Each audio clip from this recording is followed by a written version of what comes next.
నటి పూనం కౌర్ మరోసారి వార్తల్లో నిలిచారు. ఎప్పుడు జనసేన అధినేత పవన్ కళ్యాణ్, మాటల మాంత్రికుడు త్రివిక్రములపై పరోక్షంగా ట్వీట్లు చేసే పూనం కౌర్ తాజాగా మెగాస్టార్ చిరంజీవి గురించి ఓ పోస్ట్ చేసింది. కేంద్ర ప్రభుత్వం ఇటీవలే చిరంజీవికి పద్మ విభూషణ్ అవార్డు ప్రకటించిన సంగతి అందరికీ తెలిసిందే. చిరంజీవికి అవార్డు రావడంపై పలువురు సెలబ్రిటీలు ఆయనకు అభినందనలు తెలిపారు.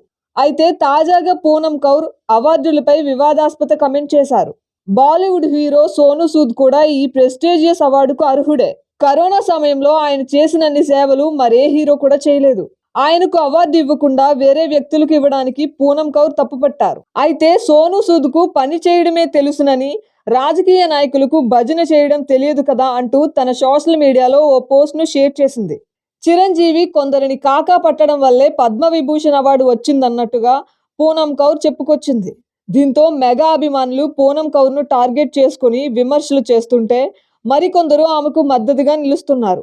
పూనం కౌర్ గతంలో కూడా ఇలా వివాదాల్లో చిక్కుకొని వార్తల్లో నిలిచారు. ముఖ్యంగా మాంత్రికుడు త్రివిక్రమ్ టార్గెట్ గా విమర్శలు చేసిన సందర్భాలు చాలానే ఉన్నాయి. ప్రస్తుతం చిరంజీవిపై పూనం కౌర్ చేసిన కమెంట్స్ సోషల్ మీడియాలో వైరల్ అవుతున్నాయి.